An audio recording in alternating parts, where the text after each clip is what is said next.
Have you ever wondered how a French dessert became an ode to cycling?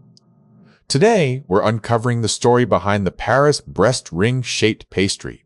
The Paris-Brest was created in 1910 by Louis Durand, a French pastry chef, to celebrate the epic Paris-Brest, Paris bicycle race.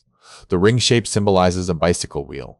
This choux pastry is shaped into a large ring and baked until golden and crisp, then filled with praline-flavored cream. Its unique design represents the competitive spirit of cycling culture. The pastry's name originates from the bicycle route that runs from Paris to Brest in Brittany, France.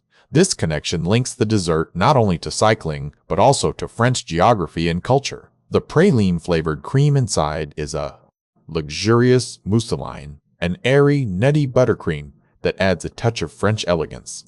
This filling contrasts beautifully with the crispy exterior. The Paris-Brest not only celebrates cycling, but also showcases French culinary artistry, combining pâté à choux with a praline-flavored cream that has become a symbol of French patisserie. In summary, the Paris-Brest is more than just a dessert. It's a tribute to the competitive spirit and culture surrounding cycling in France, encapsulated in every bite of its ring-shaped design. So there you have it. The Paris-Brest is a symbol of French culinary excellence and cycling culture. What aspect of this dessert fascinates you most? Let me know in the comments.